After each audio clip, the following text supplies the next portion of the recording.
A poor man was married to a beautiful woman. The man and his wife never quarrelled.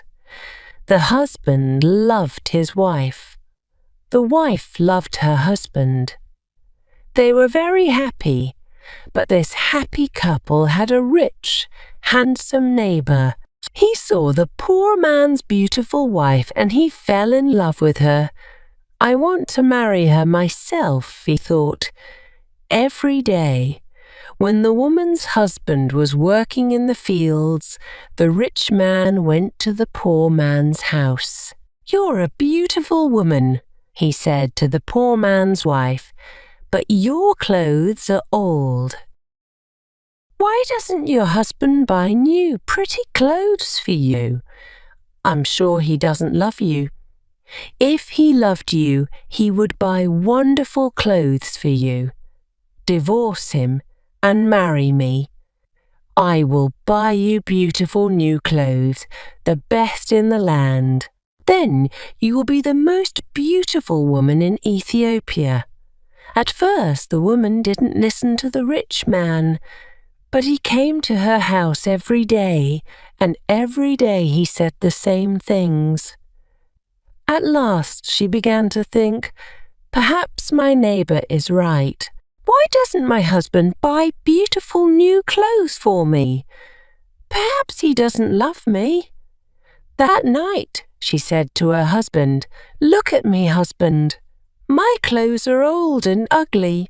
I want new ones. Buy me some new clothes." Her husband smiled at her. "You don't need new clothes," he said. "You are the most beautiful woman in the world to me." She was angry. "Don't you love me?" she said.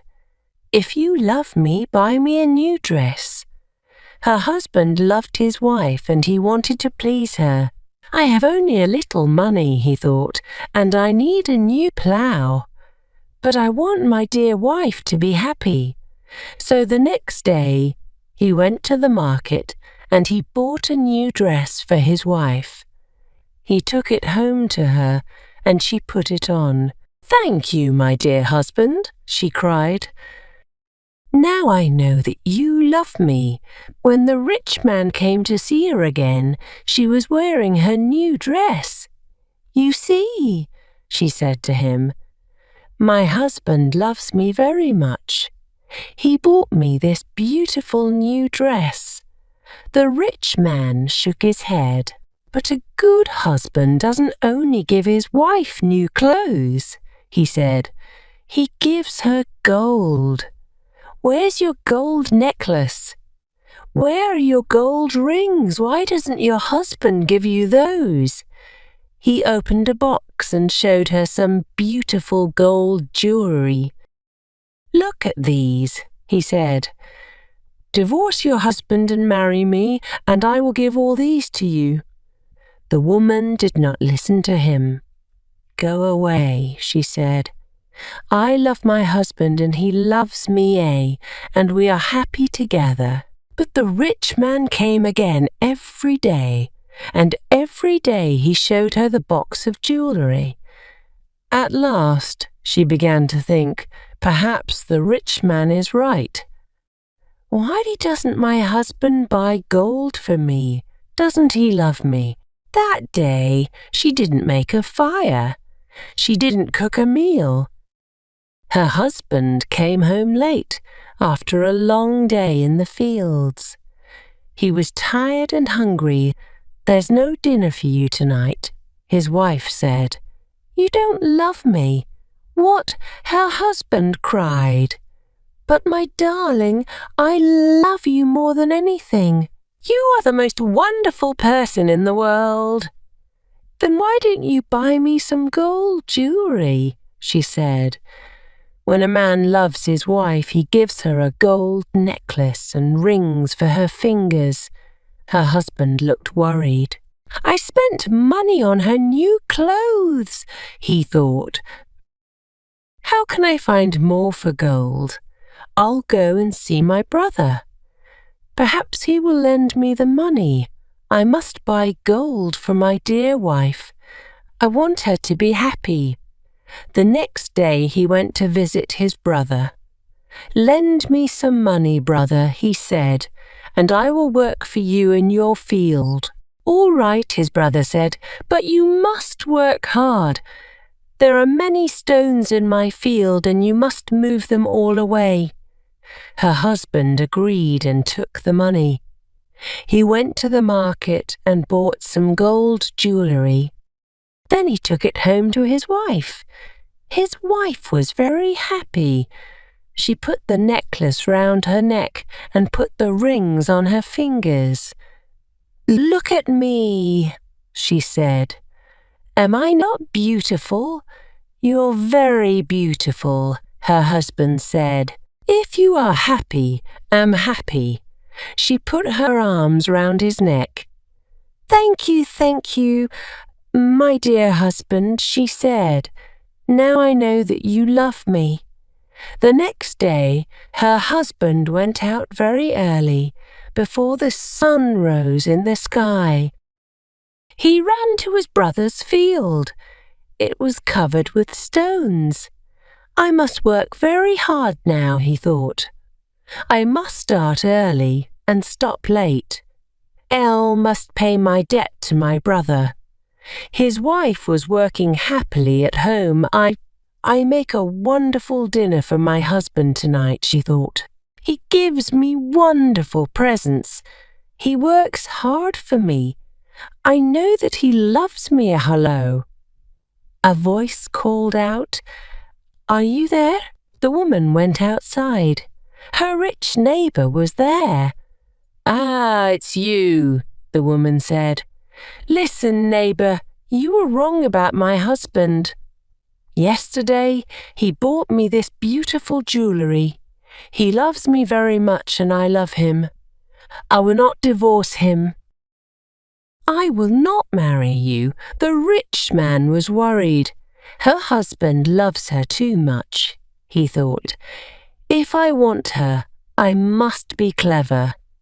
At last he said, "Your husband gave you clothes and jewellery, but I can give you more than that." "What? What do you mean?" the woman cried. "Can your husband make miracles?" the rich man asked. "Miracles? No, of course he can't make miracles," the woman answered. "Only God can make miracles. Men cannot make them, but I can." The man said, "Because I love you, love can make miracles. If your husband loves you, he can make miracles for you. If you love me, I will make miracles for you." "Make a miracle for me now," the woman said. "I can't," the rich man answered. "You must promise to love me first. You must leave your husband and come to me. Then I will make wonderful, wonderful miracles for you." The woman said nothing, and the rich man went away. That night, the poor man came home late. He was very tired and hungry. His wife brought water for him, and he washed himself. She brought delicious food for him, and he ate it. "My poor husband," she thought. "He works so hard for me, and he is so tired and hungry. The rich man is foolish. How can my husband make miracles? It's impossible." But the next day, and the day after, and the day after that, the rich man came to her house again. "Did your husband make a miracle for you yesterday?" he asked the woman. "Leave him and love me, and I will make many, many miracles for you every day." At last, the women began to listen to him. One day, when her husband came home, she was, "Wife, dear wife, what is wrong with you?" cried her husband. "Are you sick?" "No," she said. "I'm sad because you do not love me." "What?" cried her husband. "But you know that I love you. I bought you new clothes. I bought you gold jewellery. You're the most precious thing in the world to me, but you don't make miracles for me, his wife said. Her poor husband was very surprised. Miracles. Of course I can't make miracles, he said. Why do you want a miracle? Who gave you the idea? Our neighbour came to see me today. The woman Love makes miracles, he said. If a man loves a woman A, he will make miracles for her. Her husband was very worried. That wicked man wants to take my wife, he thought. All this trouble comes from him. When he first came here, she wanted new clothes. Then she wanted gold jewellery. And now she wants a miracle. What can I do? If I don't make a miracle, perhaps my wife will leave me and marry him. The next day, he went slowly to work in his brother's field. I must pray, he thought. Only God can help me now. He looked up to heaven. O Lord God, he prayed, please help me to make a miracle. I love my wife and I want to keep her. Don't let this rich man take her from me. He worked all morning. He was moving stones from his brother's field. In the middle of the day, he sat down under a tree to rest. A man was sitting there already. Who are you? The poor man asked. I am a wizard, answered the man, and I have a gift for you. Look, here are 2 sticks. They make miracles. Miracles. The poor man said. He was happy now. What kind of miracles? If you touch a person with the first stick, the wizard said he will become a donkey. The poor man thought of the rich man, and a donkey, he said. That's very good. And if I touch him with the second stick, what will happen? He will become a man again, said the wizard. The poor man took the sticks and jumped up. Oh, thank you, my friend, he said. I prayed to God and he sent you to me. Now I can keep my wife and punish my enemy. He ran home. Wife, he called out, come here. I'm going to make a miracle. His wife came out of the house. A miracle? She said. What miracle? Look, said her husband. He touched her with the first stick. At once she became a donkey. She lifted her head and tried to speak, but she could not.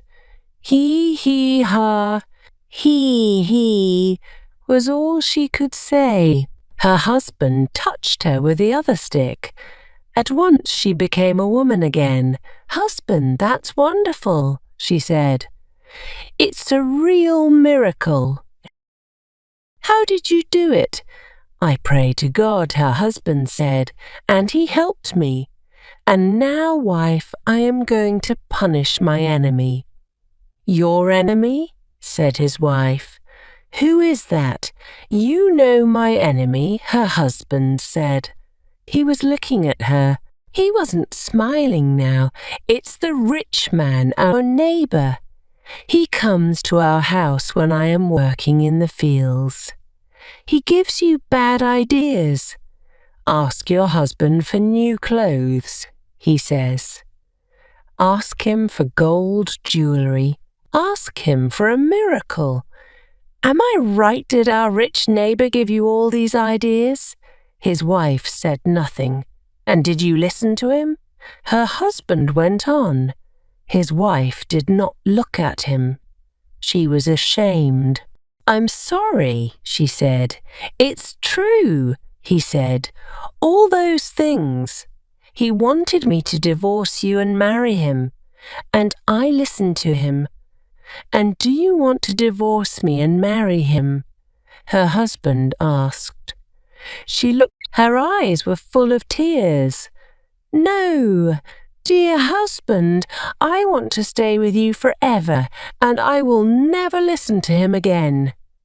"Then take this stick," her husband said, "and touch the rich man with it." He gave his wife the first stick, but he hid the second one in the roof. The next day he went to work. Soon the rich man arrived at the woman's house. "Well?" he asked her. "And can your husband make miracles yet?" "Yes," she said, and she touched him with the first stick. At once the rich man changed into a donkey. "Now," said the woman, "you can go to work and help my dear husband." She took the donkey out to the fields. Her husband was working there. He was moving stones from his brother's field. "Ah," he said, "a donkey? Now I can finish the job quickly." From that day, the poor man gave the donkey many heavy loads to carry. The donkey carried stones away from the fields. It took sacks of teff to the market, and it brought flour and coffee home again. For many years, the donkey worked for the poor man. The poor man was not so poor now. The donkey was helping him. He was becoming richer. One day, the poor man looked at the donkey. It was tired and old. It stood still. Its head was bent down. The poor man was sorry for it. He went into his house and brought out the second stick. Then he touched the donkey with it. At once the rich man stood there, but he was not a handsome young man now. He was old. His back was bent. He was very, very tired. "You tried to take my wife away from me," the poor man said. "That was wrong. Go home now. Don't look at other men's wives again." The rich man went away, and he never came back again. But the poor man and his wife lived happily together for many more years. That evening, in the little attic room, Sarah sat on the bed in her old black dress. She did not cry, but her face was white and she did not move or speak for hours. Late at night, the door opened quietly and Becky looked in. Her eyes were red from crying. "Oh, miss," she said, "all the servants are talking about it. I'm so sorry, so sorry." She looked at Sarah's white face and began to cry again. Then she ran to Sarah and took her hand. At last Sarah moved. Slowly she turned her head and looked at Becky. "Oh, Becky," she said, and that was all. That first night in the attic was very long. Sarah did not sleep. "Father is dead," she whispered again and again. "Father is dead. I'm never going to see him again." The next morning Sarah's new life began. She learnt to clean floors and to make fires. She ran upstairs and downstairs, and she worked in the kitchen. The cook was a big woman with a red, angry face. "So," she said, "the little rich girl with the diamond mines is now a servant, eh?" She looked at Sarah. "Now I'm making apple pies this morning. Run down to the shops and get me some apples, and be quick." So Sarah ran to the shops and carried a big bag of apples back to the house. Then she cleaned the kitchen floor and carried hot water up to all the bedrooms. She worked every day. From early in the morning to late at night, she helped in the school too.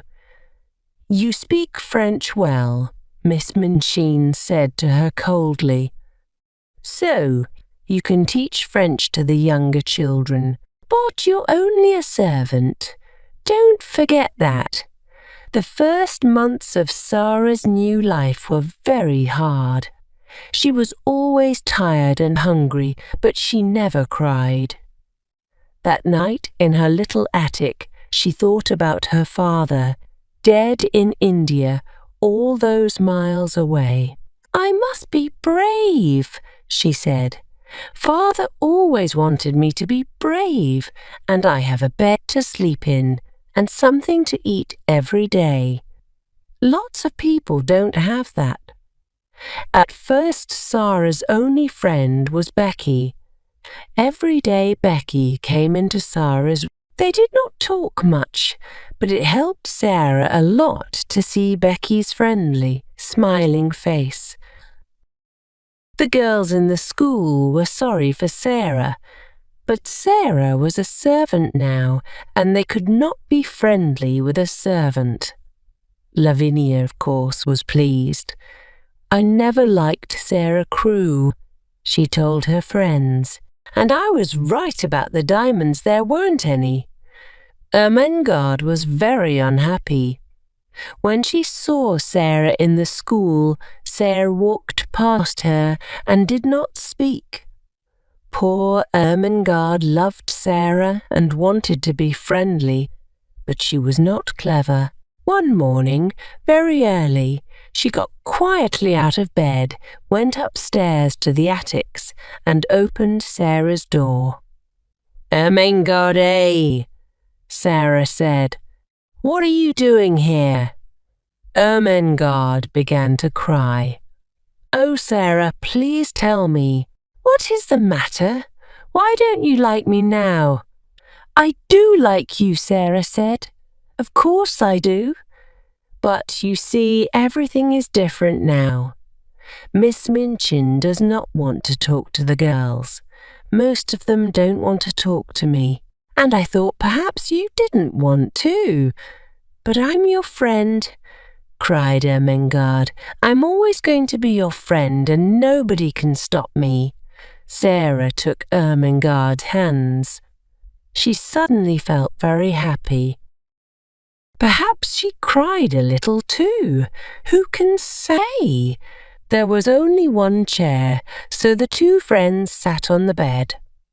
Ermengarde looked round the attic. "Oh, Sarah, how can you live in this room? It's so cold and dirty." "It's not so bad," said Sarah, "and I've got lots of friends. There's Becky in the next room, and come and see."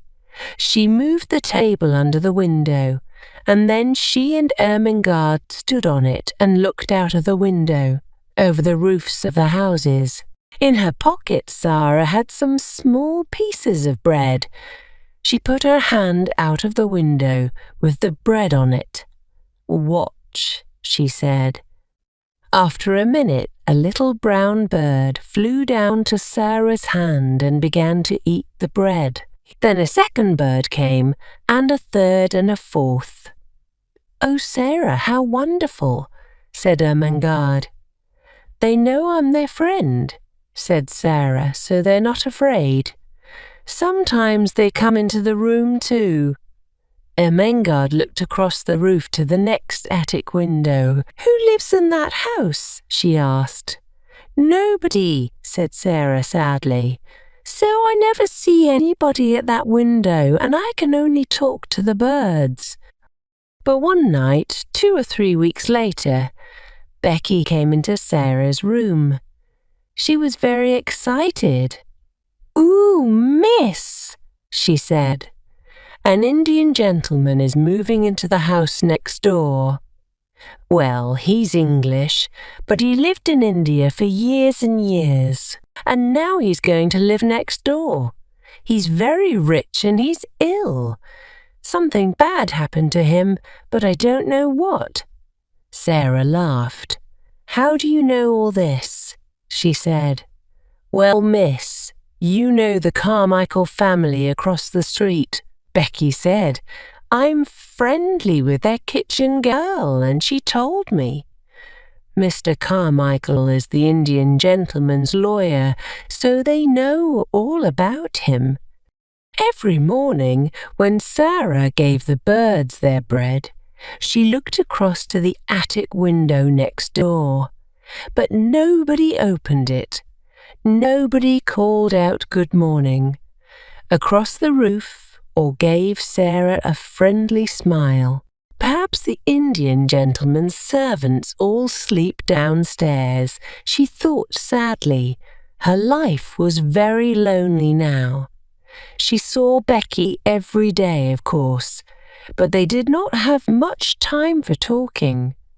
The cook and the other servants were not friendly. Sometimes, at night, Ermengarde came up to Sarah's room, but it was not easy for her to come often. Then one evening, Sarah was in her attic when she heard a noise on the roof. She looked up, and there at the open window was a small monkey. "Oh, you dear little thing!" cried Sarah. At once, the monkey jumped down and began to run round the room. Sarah laughed. She got up on the table and looked out of her window, and at the next window she saw a face, the smiling face of an Indian lascar. "Oh!" cried Sarah, "have you got a monkey? He's in my room." The lascar's name was Ramdas, and yes, it was his monkey. He gave Sarah a big smile. "I'm so sorry," he said. "Can I come and get him?" "Oh, yes, please," said Sarah. "I think he's afraid of me, and he runs so fast. But can you get across the roof?" Yes, Ramdas could, and a minute later he was in Sarah's room. Soon the monkey jumped into his arms, and Ramdas thanked Sarah again and again. Then he went away, across the roof, back into the house next door. Sarah went to the shops 5 or 6 times a day, and when she walked past the house next door, she often thought about the Indian gentleman. She felt sorry for him. He had no wife or family, and the doctor visited the house every day. Mr. Carmichael, the lawyer, often visited too, and sometimes the Carmichael children went with him. Sarah was pleased about that. "It's nice to see friendly faces when you are ill," she thought. The Indian gentleman thought that too. He liked children very much, but he was a very unhappy man. Mr. Carmichael was his friend, and he talked to him a lot. But they talked about only one thing. "I must find the child," said the Indian gentleman. His name was Mr. Carrisford. "I must find her and take care of her. But where is she? Here I am, with all this money from the diamond mines, and half of it is Ralph Crowie's money. Oh, Carmichael, why did I leave my friend and run away when things looked bad?" "Why, you ran away because you were ill with a fever," said Mr. Carmichael. "It nearly killed you, remember?" "And it did kill poor Ralph," said Mr. Carrisford. "He put all his money into the mines because I was his friend. But at first we didn't find any diamonds, and all Ralph's money was gone. I was afraid to tell him, so I ran away.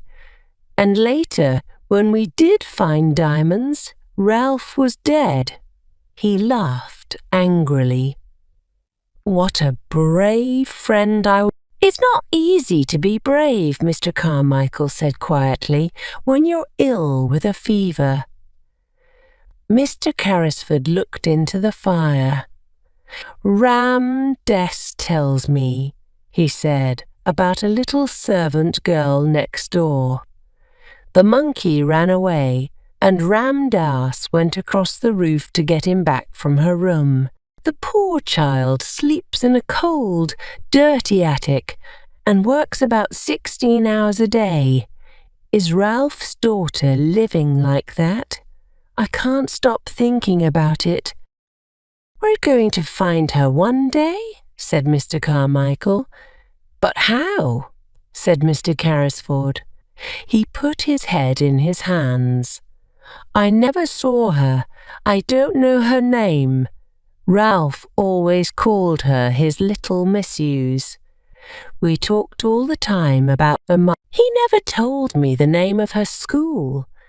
Her mother was French, so did he take her to a school in France? Or was it in England? Well, we know there was a child at a school in Paris, said Mr. Carmichael, with the name of Carew or Crewe. Her father died suddenly, and a Russian family took her away with them, because she was a friend of their daughter. Perhaps this girl is Ralph Crewe's child. Next week I'm going to Moscow to look for her. I want to go with you, but I'm not well, said Mr. Carrisford. I must find her, Carmichael. I must. Every night in my dreams I see Ralph Crewe's face, and he says, "Tom, Tom, where is my little missus?" And I have no answer for him. Mr. Carrisford took his friend's hand. Help me to find her. Help me.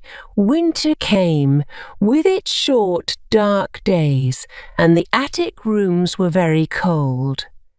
There were no fires for servant girls, and often Sarah and Becky could not sleep because of the cold. Sarah was taller now, and her old black dress was very short. Her shoes were old, and she had no warm coat for the winter weather. She was thin, too. She did not get very much to eat, and she was always hungry. She carried big baskets of shopping through the rain and the snow. One day she found a sixpence in the snow, and she bought some hot new bread with it. Then she saw a child by the door of the shop. The child had no shoes and no coat, and her thin face was blue with cold. "She's hungrier than I am," thought Sarah, and she gave her hot new bread to the child. When she got back to the school, Miss Minchin was angry. "Cook is waiting for you, Sarah." "Why are you late?"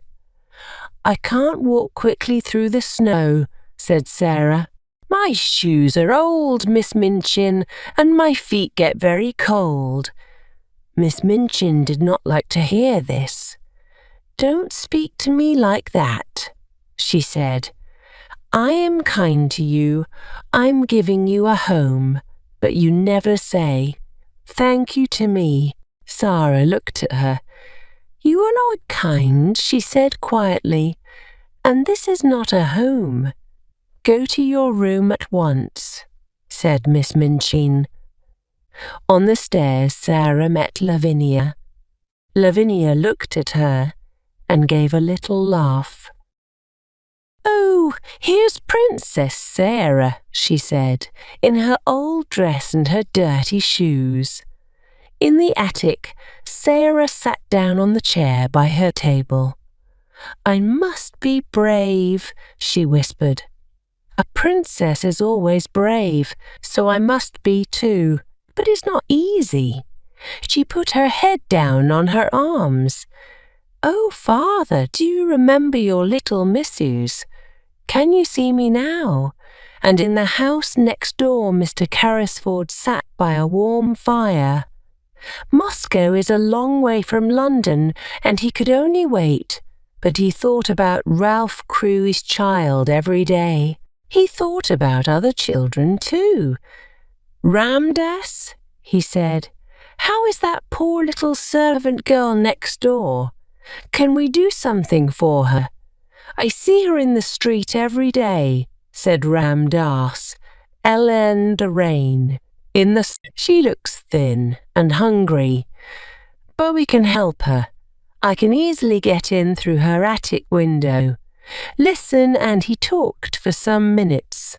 Mr. Carrisford smiled. "Yes," he said to Ramdas. "Yes, I like it. Let's do it."